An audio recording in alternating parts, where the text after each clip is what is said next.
And now they'd rather sabotage something beautiful than be the one left behind. So they leave first. They stay cold. They keep the mask on, not because they don't feel anything, but because they feel too much and don't know how to process any of it. And you were their emotional earthquake. You cracked their foundation. You shook the walls they spent years building. You triggered the feelings they buried for good. And that's not your fault. That's your power. But here's the truth bomb. Just because you broke through doesn't mean they'll stay. Some people aren't ready to meet the version of themselves they have to become in order to love you. That version requires healing, requires vulnerability, requires growth. And growth is pain to someone who's been numbing for years. So they leave. Not because you were too intense, but because they couldn't match your depth. Not because you were wrong for them, but because they were wrong for themselves. You loved with your chest open, they loved with one foot out the door. And you still think they didn't care? No, they cared. But caring doesn't equal capacity, and they lack the emotional capacity to hold what you gave them. Because when love feels like drowning to someone who's been emotionally dehydrated for years, they'll run back to the desert just to feel safe. They chose comfort over connection, control over chaos, distance over vulnerability. But don't you dare make this mean you're unlovable. Don't you dare shrink. Don't you dare question the magnitude of your heart. You weren't too much. They were just too wounded to hold what you are. So now what? Do you chase them? No, you rise. You rise into the version of yourself who doesn't beg to be chosen by people afraid of their own emotions. You rise into someone who no longer explains her love to people allergic to depth, or rise into someone who realizes their fear is not your rejection. It's just their reflection. Let them run. Let them hide. Let them stay in the echo chamber of emotional safety. But don't you dare dim your light just because someone else couldn't stand the heat. Because at the end of the day, they didn't leave because you weren't enough. They left because your love required them to evolve. And they weren't ready. And now, that's not your problem. You keep loving with depth. You keep choosing wholeness. You keep attracting the person who won't run from the fire, but will walk through it with you. Because that is what your heart deserves. And the avoidant, they can keep pretending they're free, but deep down, they know they lost something rare. And that loss, that's going to echo in their silence longer than your presence ever did. Keep walking and let them chase their own healing, because that's the only way they'll ever catch up to you. They stay away for good until your silence becomes louder than their fear of connection. And I need you to hear that with every cell in your body, because when the avoidant pulls away, it feels personal. It feels cruel. It feels like rejection dressed in slow motion. But it's not. It's not about you not being lovable. It's about you being dangerously real in a world where they've survived by pretending. Avoidants fear connection not because it's bad, but because it threatens their deepest illusion. That they don't need anyone. That they're better off alone. That closeness equals chaos. When you come in with honesty, emotion, vulnerability, you are the earthquake to their control. And their response? Shut down, withdraw, disappear. It's their ancient reflex. It's their safety. But let me make something clear. Your silence is not the same as their silence. Their silence is avoidance. Your silence is power. See, when you chase, when you explain, when you reach out again and again, hoping they'll understand the depth of what you felt, you're feeding their fear. You're confirming the very thing they're terrified of, being needed, being responsible for someone's heart, being seen without the armor. But the moment you stop, the moment your energy cuts off, the moment your silence becomes real, everything changes. Because silence is pressure. Silence is presence without sound. Silence is the mirror they can't avoid anymore. They expected you to wait. They expected you to text at 11:47 p.m. when the 8 got too loud. They expected you to orbit their world, trying to stay relevant, hoping for a breadcrumb. But when you stopped, you interrupted their pattern. And don't you dare think they didn't notice. Avoidants are hyper aware. They notice everything. They just pretend not to care until your silence shows them what gone really feels like. Because here's what no one tells you. Avoidants don't panic when you talk. They panic when you vanish. They don't miss your affection. They miss the pull, the gravity you created. And when that pull disappears, they're forced to feel something they've been running from for years, loss. This is where the storm begins for them. They sit in their freedom, but it doesn't taste as sweet when your energy isn't feeding it. They scroll, but your story's not there. They think of you, but there's no access anymore. They start to remember not the drama, not the intensity, but the safety of you, your presence, your warmth, your consistency. And the louder your silence becomes, the more the voice in their head starts to shift. Maybe she really meant it. Maybe he really let go. Maybe they're not waiting anymore. And that right there, that's when the avoidant cracks, because silence doesn't just speak. It screams. It says, I'm not chasing you anymore. It says, I've reclaimed my power. It says, I am no longer available to your fear. And now, for the first time, they're not in control. For the first time, you're the one they can't read. You're not reacting. You're not reaching. You're not trying. You're just gone. And that stillness, that void, it starts pressing against the very walls they built to keep you out. And guess what? Those walls were never as strong as they pretended to be. They thought they could replace you with space, with solitude, with distractions. But space only stretches what they're avoiding. And now, in the silence, their mind is loud, louder than it's ever been. The flashbacks come in waves. Your laugh, your patience, the way you stayed even when they pushed. But this time, you didn't stay. You didn't fight. You didn't beg. And that is what wakes them up, because now they see that love isn't noise. Love isn't chasing. Love is peace. And they lost that peace when they lost you. Don't ever underestimate what your silence can do. It is not weakness. It is not surrender. It is the most potent power you hold when dealing with an avoidant. You see, they were comfortable as long as they knew you were uncomfortable. They were secure in their pattern as long as you were insecure in yours. But when you finally rise, when you stop explaining your worth, when you stop performing for a connection that can't even face itself, you shift the entire dynamic. Because avoidants don't fear losing you. They fear losing their grip on you. And when they realize you've let go, that you're no longer sitting in the emotional waiting room hoping they return, they feel it deeply, quietly, privately. They won't always show it. Some never will. But inside, they're haunted by the reality that your silence created. You are no longer theirs to push away and retrieve at will. You are no longer feeding their avoidance with your availability. You are no longer a mirror to their brokenness. You've become something they can't control, and that scares them more than love ever did. This is when the chase begins. Not always with words, sometimes with watching, sometimes with silent visits to your profile, sometimes with memories that won't let them sleep. But the shift already happened. Your silence changed the game. So don't break it just because you missed them. Don't destroy your power just to feel temporarily seen. Stay quiet, stay grounded, stay gone. Because in that silence, they are meeting the version of themselves they never wanted to confront. And you're finally meeting the version of you who refuses to settle for half love ever again. You don't get them back by begging. You pull them back by becoming untouchable. This is what nobody tells you when you're heartbroken, when you're caught in the storm of confusion after an avoidant disappears. They think if they disappear long enough, you'll lose your grip, crumble, spiral back into chasing. And maybe for a while you did. You sent that extra message. You asked what happened. You cried into silence. But let me tell you something. That does not bring them back. That only feeds the beast. Avoidants feed off the illusion of control. They don't even do it consciously. But when they know you'll still be there, waiting, hoping, trying, they stay gone longer. They feel safe in their distance as long as you're emotionally accessible. Because what they fear more than losing you is feeling powerless in front of you. And begging, reaching, explaining, that makes them feel in control. That makes them feel like the protector of their own space. But the moment you become untouchable, not in bitterness, not in revenge, but in pure, unapologetic power, they don't know what to do with it. Untouchable means you no longer orbit their inconsistency.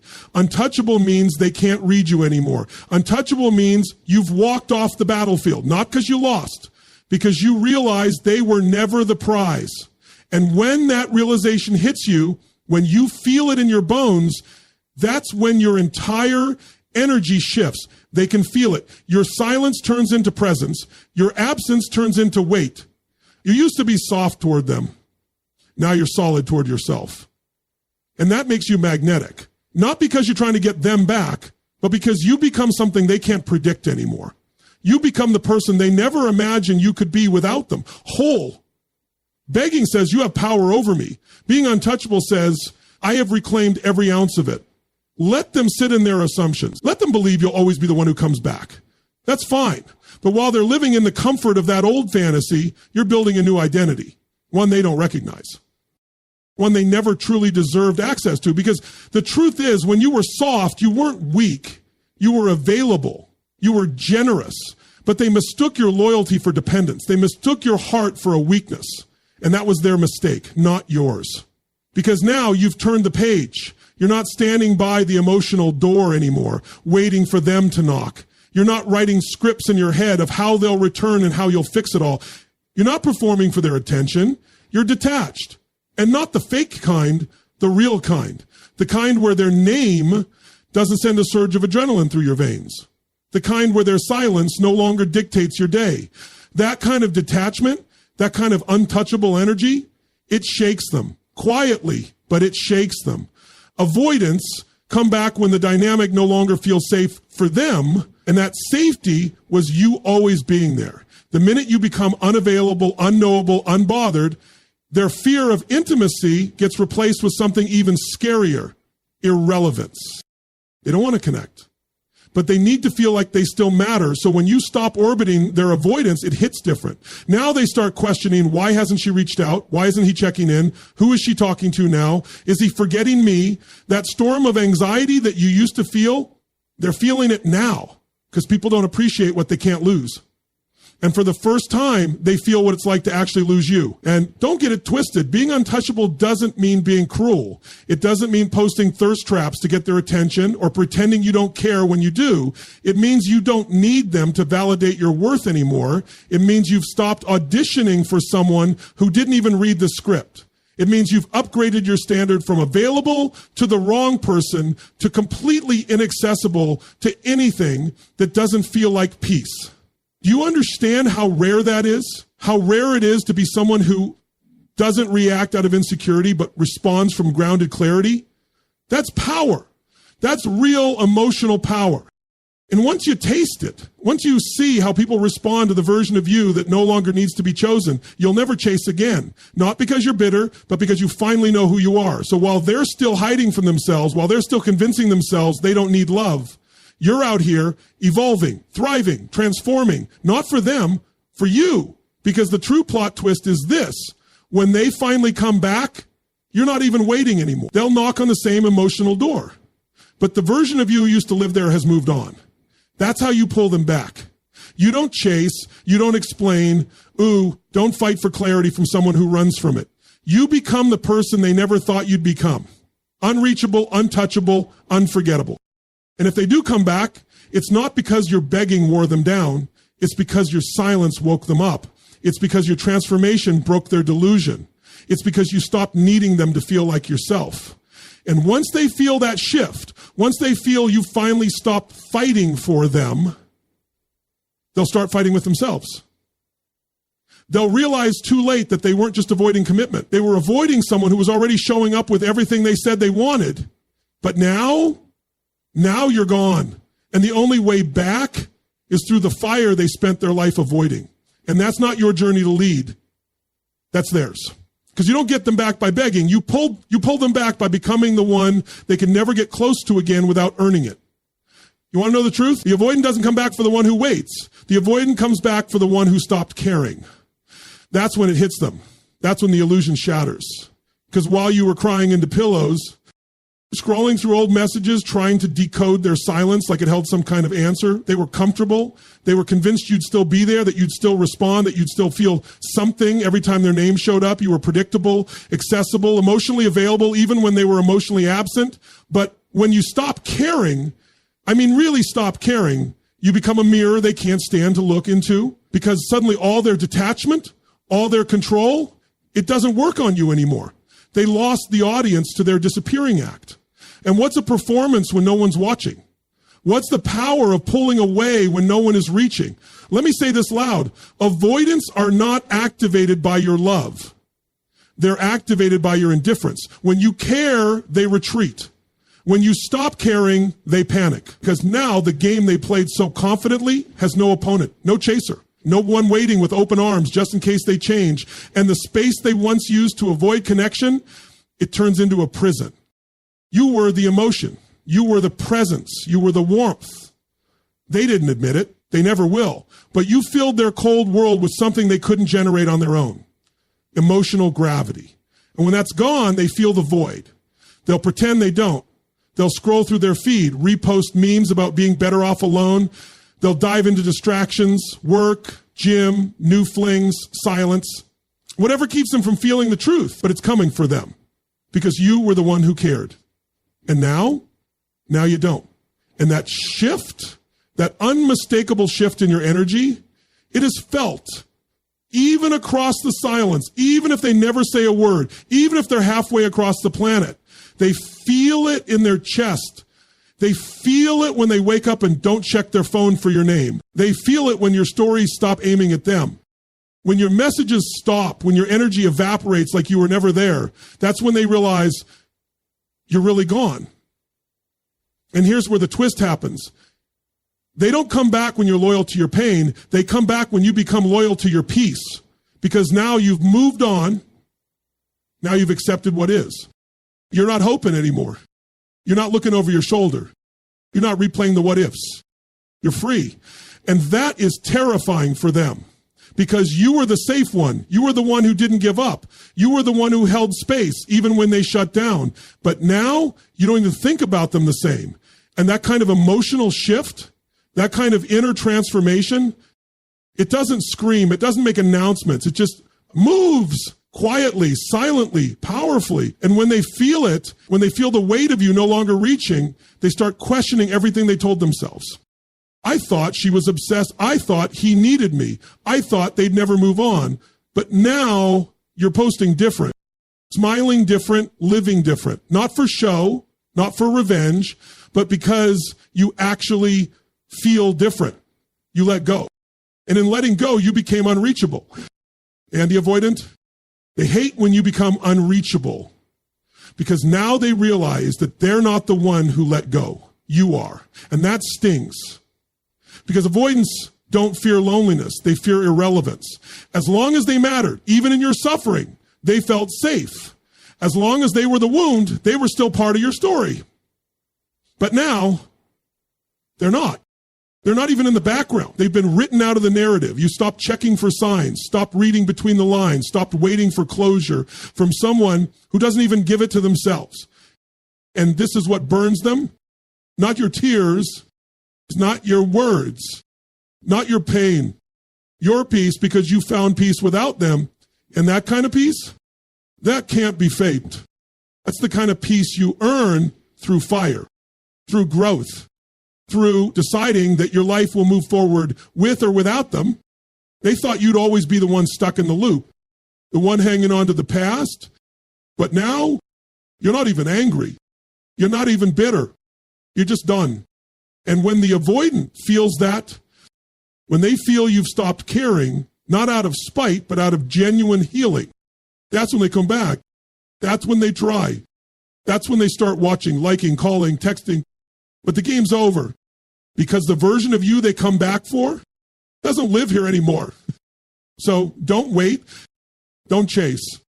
Don't keep the door cracked open for someone who ran from the light you gave them. The most powerful move you'll ever make is learning how to care less. Not because you're broken, but because you finally healed. And when you do, watch how the one who feared your love suddenly fears your indifference even more. Let me break the illusion. The avoidant doesn't return because they miss you. They return when their fantasy of you collapses. That's the cold truth nobody's bold enough to say out loud. For a long time, they lived in this warped internal story, a story where you'd always be there, a story where they were in control, a story where you were needy, predictable, emotionally available on demand. It gave them power. It gave them distance. And they could maintain their emotional safety as long as you played your role, as long as you remained that character in their mind. But when that version of you dies, when that fantasy no longer aligns with who you are now, everything inside of them short circuits. They come back, not because they've changed, They come back because you did. They don't miss who you were. They panic over the reality that you're not that person anymore. You're no longer willing to sacrifice your peace for someone who fears their own reflection. You're no longer emotionally accessible to someone who abandoned you the moment things got real. You don't jump when they go silent. You don't chase when they disappear. You've shattered the image they built of you, and that makes you a mystery now. You used to be a certainty, a fallback plan, a security blanket they could tuck away in the drawer and pull out when the world got too cold. But now they don't recognize your energy. Now, your silence isn't desperation, it's detachment. And your detachment, it burns them more than your love ever did. Because now they're forced to sit with a version of themselves they've avoided their entire life. Someone who pushes people away and wakes up alone. They thought they had time. They thought you'd wait. They thought you'd always be there when they were ready. But what they didn't expect, what they never saw coming, was that you would outgrow the version of yourself who needed them. And that's what destroys them. Because avoidants are terrified of real intimacy, but they're even more terrified of true rejection. Not rejection by words, rejection by evidence. When you become someone who no longer validates their avoidance, they lose their grip. When you stop reacting, they lose their role. When you no longer show up in the ways you used to, they can't find the emotional anchor they built their ego around. And so what do? They test. They reach out. They throw little crumbs. And light here. How have you been? A random meme they know will remind you of the good times. But don't get confused. It's not love. That's panic. That's the moment the fantasy breaks and they realize they don't know who you are anymore. That's not them choosing you. It's them trying to reclaim the emotional control they lost when you chose yourself. You're not the same. You're not available for the same kind of love. You don't feel drawn to the chaos anymore. You don't find their aloofness attractive. You see it now as what it is, emotional immaturity wrapped in mystery. And you know what's scary for them? It's not that you're angry. It's that you're calm. It's not that you're blocked. It's that you're unbothered. Because before, your emotions were a signal that you still cared. Now, there's no signal. Now there's silence. And that silence that makes them spiral.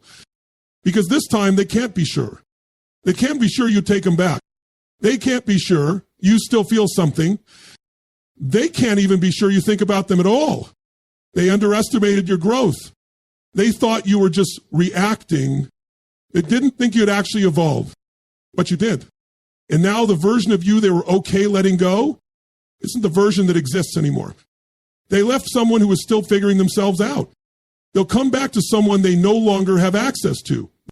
You see, the moment you destroy the fantasy they built in their mind, they lose the control they thought they had. You were never weak for loving them. You were strong for holding space where they couldn't. But the strength you've stepped into now, that's a whole different force. You're no longer willing to hold space for someone who isn't willing to show up inside it. You've stopped explaining your worth. You've stopped performing for attention. You're no longer the emotional caretaker of someone who refuses to take care of their own wounds. And that makes you powerful. Because now when they return, they're not walking back into a place of comfort. They're walking into a place of accountability. A place where their charm won't work. Where their detachment is no longer intriguing. Where your eyes don't light up when they message you at 2 a.m., where your voice doesn't tremble anymore because they thought they could run forever. They thought your love was a safety net they could fall back into. But what they didn't expect, what they never imagined, was that you'd cut the net and build a new life without them in it. And now they're haunted by the thought that someone else will experience the version of you they were too afraid to love. Someone else will hold your healed heart. Someone else will walk beside the strongest, most evolved version of you. And they'll have to sit with that because they didn't lose you the moment you walked away. They lost you the moment you stopped needing their love to feel whole. They lost you when their absence no longer made a dent in your day. They lost you when you realized you were never asking for too much. They were simply giving far too little. And now they're left chasing a version of you they helped create but no longer deserve.